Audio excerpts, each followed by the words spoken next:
Bueno, a continuación vamos a resolver un ejercicio donde vamos a aplicar la división de voltaje. Bueno, nosotros conocemos un voltaje en los extremos de un conjunto de resistencias conectadas en serie, ¿sí? Ese voltaje en los extremos se va a repartir o se va a dividir, como su nombre lo indica, en todas las resistencias conectadas en serie. De tal forma que el voltaje, por ejemplo, en la resistencia 1, donde deseamos obtener la división de voltaje, dividida entre la suma de todas las resistencias conectadas en serie, multiplicado todo eso por el voltaje conocido en los extremos, ¿sí? Si quisiéramos obtener V2, entonces utilizaríamos R2 entre la suma de las resistencias conectadas en serie, multiplicada por el voltaje que se va a repartir o dividir, ¿sí? Y eso es lo que vamos a aplicar para poder resolver este circuito, ¿sí? Como podemos, en este ejercicio nos pide encontrar el voltaje en la resistencia de 200 ohms y el voltaje en la resistencia de 250 ohms. Si analizamos nosotros el circuito, podemos identificar que todo esto es un nodo y todo esto que está encerrado en azul, este nodo 2 es igual, es un solo nodo. Por lo tanto, los 12 volts sería el voltaje en los extremos de las resistencias conectadas en serie, tanto para la de 200 como la de 300, y también sería el voltaje para las resistencias de 150 y 250, ¿sí? Ahora, cuando apliquemos la división de voltaje, aquí tenemos esta fórmula, el voltaje de 200 se calcularía como la resistencia de 200 entre la suma de 200 más 300 multiplicada por los 12. Pero ojo, dado que en la fuente, en el nodo 1 el nodo 1 tiene la terminal negativa y esto no coincide con el voltaje que estamos calculando, entonces el voltaje de 200 se tiene que multiplicar por un signo negativo, como lo podemos ver aquí en la fórmula, ¿sí?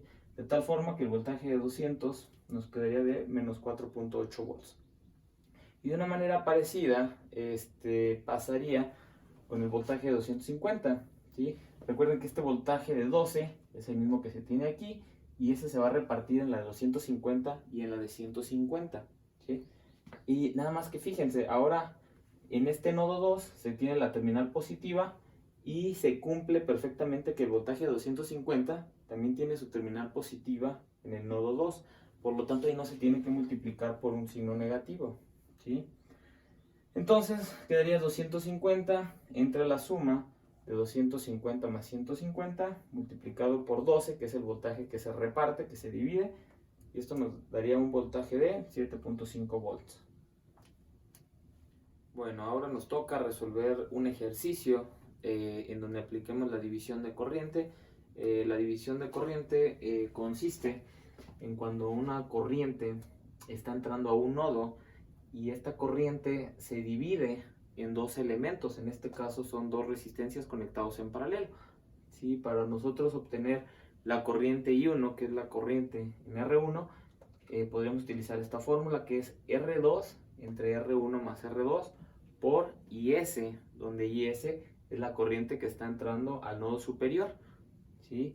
Y igualmente, si queremos encontrar I2, tendríamos que utilizar ahora R1, que es la resistencia opuesta, sobre la suma de las dos resistencias conectadas en paralelo, multiplicadas por la corriente que está entrando en ese nodo, ¿sí? Entonces, esto vamos a utilizarlo para poder calcular lo que nos está pidiendo el problema, que en este caso es IX e IY, ¿sí? Bueno, vamos a empezar calculando del lado izquierdo y a partir del lado izquierdo nos vamos a desplazar hacia el lado derecho, ¿sí? Primero vamos a encontrar la corriente, la resistencia de 300, con una división de corriente. Vamos a considerar que la fuente de 2 amperes suministra una corriente que llega a este nodo, que esta corriente básicamente es la misma que la de esta flecha roja. Esta corriente llega a este nodo y esta corriente se divide en dos, en una corriente que pasa por la de 200 ohms y en otra que pasa por la de 300 ohms. ¿Sí? Una de ellas es la que nosotros necesitamos calcular. ¿Por qué específicamente hay 300? Porque si se fijan, la fuente dependiente depende de esa corriente de I300. Es por eso que necesitamos calcular esa corriente de la I300, ¿sí? Entonces, dado que la corriente en la resistencia de 300 tiene la misma dirección que la que se produce al dividirse la corriente, entonces esa corriente obtenida tendría un signo positivo, ¿sí? Entonces podríamos calcularlo como I300 es igual a la resistencia opuesta, que es la de 200, dividida entre la suma de las dos en paralelo, multiplicada por la corriente que llega al nodo, o bien la corriente que se va a repartir o dividir, ¿sí? Lo cual nos daría una corriente de 0.8 amperes, ¿sí? Posteriormente, una vez que tenemos la corriente en la resistencia de 300, nos saltamos a la parte de la derecha, ¿sí? Y ahora lo que vamos a calcular es Ix e Y.